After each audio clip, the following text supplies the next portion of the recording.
নমস্কার, আপনারা দেখছেন সংকেত মিডিয়া, সোজা কথা সহজভাবে। নমস্কার, শুভ সকাল।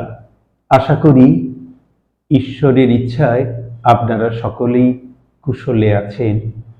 আজ ঈশ্বর কথায় শ্রী শ্রী সারদা মায়ের কথা পাঠ করব।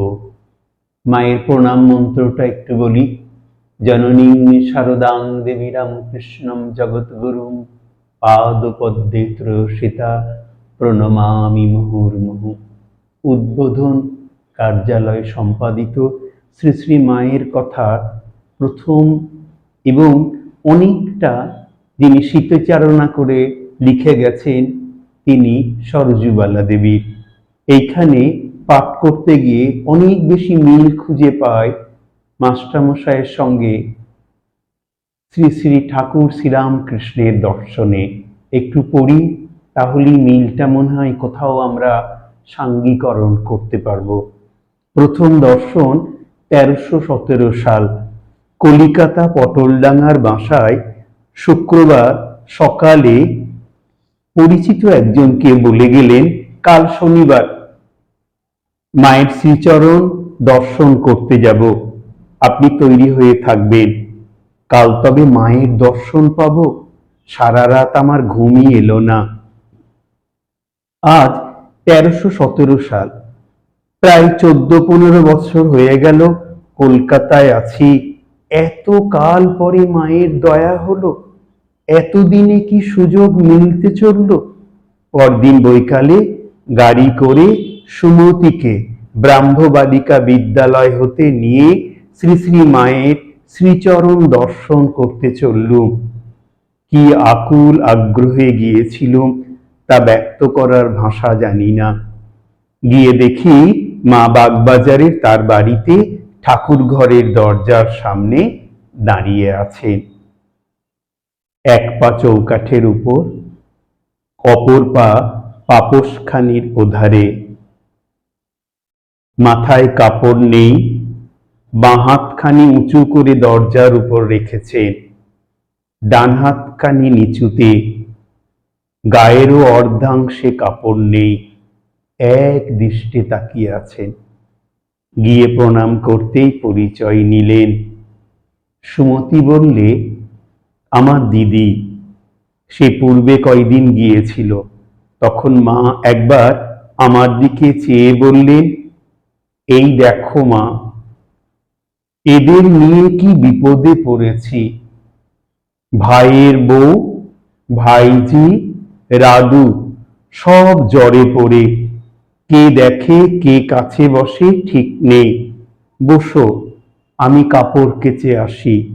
আমরা বসলুম। কাপড় কেচে এসে 2 হাত ভরে জিলিপি প্রসাদ এনে দিয়ে বললেন, বৌমাকে অর্থাৎ সুমতিকে দাও, তুমিও নাও। সুমতিকে শীঘ্র স্কুলে ফিরতে হবে, তাই সেদিন একটু পরেই প্রণাম করে বিদায় নিলুম। মা বললেন, আবার এসো। এই 5 মিনিটের জন্য দেখা। আশা মিটল না, অতৃপ্ত প্রাণে বাসায় ফিরলুম। এই সঙ্গে যেন মাস্টারমশাইয়ের প্রথম দর্শনে ভীষণ মিল খুঁজে পাওয়া যায়। প্রথম দর্শনে অবতার পুরুষ যদি দয়া করেন, তাহলেই সেই ভালো লাগা এবং ভালোবাসা জন্মে। ঈশ্বর কথায় এই ধরনের পাঠ শুনলে মনের মধ্যে যে কল্পনা করে, মনের মধ্যে যে আমাদের ছবি হয়, এটাই মনে হয় আমাদের আজকের ধ্যান। দ্বিতীয় পরিচ্ছেদ। এইভাবে লেখা আছে, 30শে মাঘ 1317। শ্রী শ্রী মা সেদিন বলরাম বাবুর বাড়ি গিয়েছিলেন। আমি তার বাগবাজারের বাড়িতে গিয়ে একটু অপেক্ষা করতেই মা ফিরলেন। প্রণাম করে উঠতেই হাসি মুখে জিজ্ঞাসা করলেন, কার সঙ্গে এসেছো? আমি বললুম, আমার এক ভাগ্নের সঙ্গে। মা উত্তরে বললেন, ভালো আছো? বৌমা ভালো আছে? এতদিন আসনি, ভাবছিলুম অসুখ করলো নাকি। বিস্মিত হয়ে ভাবলুম, একদিন মাত্র 5 মিনিটের দেখা, তাতে মা আমাদের কথা মনে করেছেন, ভেবে আনন্দে চোখে জলও এলো। শরৎচন্দ্র চট্টোপাধ্যায়ের একটা কথা এই প্রসঙ্গে ভীষণভাবে মনে করে যাচ্ছে, এবং সেটা আমাদেরও খুব হয়। স্নেহের স্বভাবই তাই কারণে অকারণে অমঙ্গল আশঙ্কা করে। যে স্নেহ করে যদি দেরি হয়, তাহলে অমঙ্গল যে আশঙ্কা করে, আমরা যারা ঘরে থাকি, ঘরে থেকেই এ কথাটার উপলব্ধি করতে পারি। মা আমার পানে সস্নেহে চেয়ে বললেন, তুমি এসেছো? তাই ওখানে, অর্থাৎ বলরাম বাবুর বাড়িতে বসে আমার মন চঞ্চল হয়ে উঠেছিল। আমি একেবারে অবাক হয়ে গেলুম। মায়ের একটি শিশু ভাইপোর খুদেদের জন্য সুমতি 2টি পশমের টুপি এনে দিয়েছিল। মাকে উহা দিতেই সেই সামান্য জিনিসের কত প্রশংসা করলেন। তক্তপোষের উপর বসে বললেন, বসো এখানে আমার কাছে। পাশেই বসলুম। মা আদর করে বললেন, তোমাকে যেন মা আরো কত দেখেছি, যেন কতদিনের জানাশোনা। আমি বললুম, কি জানি মা, একদিন তো কেবল 5 মিনিটের জন্য এসেছিল। মা হাসতে লাগলেন। ও আমাদের 2 বোনের অনুরাগ ভক্তির অনেক প্রশংসা করলেন। আমরা কিন্তু ওই সকল কথার কতদূর যোগ্য তা জানি না। ক্রমে ক্রমে অনেক স্ত্রী ভক্ত আসতে লাগলো। সকলেই এসে মাকে প্রণাম করে, ভক্তি জ্ঞাপন করে। মুগ্ধ হয়ে তাই দেখছি। এমন সময় বাসায় ফিরবার তাগিদ এলো। গাড়ি এসেছে। মা তখন উঠে প্রসাদ দিয়ে খাও খাও করে একেবারে মুখের কাছে ধরলেন। অত লোকের মধ্যে একলা এমন করে খেতে আমার লজ্জা হচ্ছে দেখে বললেন, লজ্জা কি, নাও। তখন হাত পেতে নিলুম। তবে আসি মা বলে প্রণাম করে বিদায় নেবার সময় বললেন, এসো মা, আবার এসো। একলা নেমে যেতে পারবে তো? আমি আসবো। এই বলে সঙ্গে সঙ্গে সিঁড়ি পর্যন্ত এলেন। তখন আমি বললুম, আমি যেতে পারবো মা, আপনি আর আসবেন না। মা তাই শুনে বললেন, আচ্ছা একদিন সকালে এসো। পরিপূর্ণ প্রাণে ফিরলুম। ভাবলাম, এ কি অদ্ভুত স্নেহ। বৈশাখ সংক্রান্তি 1318। আজ গিয়ে প্রণাম করতেই মা বললেন, এসেছো মা? আমি মনে করছি কি হলো গো, কেন আসে না, এতদিন আসনি কেন? আমি বললুম, এখানে ছিলুম না মা, বাপের বাড়ি গিয়েছিলুম। মা জিজ্ঞাসা করলেন, সুমতি আসে না কেন? পড়াশোনার চাপে? বললুম, না, ভগ্নিপতি এখানে ছিলেন না। মা বললেন, তা ও তো স্কুলে যাচ্ছে। আচ্ছা, ওরা সংসার ধর্ম করে তো? আমি বললুম, কাকে বলে সংসার, কাকে বলে ধর্ম তা কি জানি মা, আপনিই জানেন। মা একটু হাসলেন। আমরা সংসারকে ধর্মের সঙ্গে যুক্ত করে দিয়েছি। আমরা না, আমাদের পূর্বপুরুষেরা, যাদের সুচিন্তিত মতামতে এই সুন্দর সমাজ ব্যবস্থা গড়ে উঠেছে, তারাই আমাদের দৈনন্দিন সংসারটাকে ধর্মের সঙ্গে জুড়ে দিয়েছেন। যেখানে অবতার পুরুষ শ্রী শ্রী মা সামনে, তার কাছে তো অবলীলাক্রমে জিজ্ঞাসা করতেই পারি, জানি না মা, সংসার কি আর ধর্ম কি? মা বললেন, কি গরম পড়েছে বলে বাতাস খেতে পাখাখানা হাতে দিয়ে বললেন, আহা, 2টো ভাত খেয়েই ছুটে আসছো, এখন আমার কাছে একটু শো।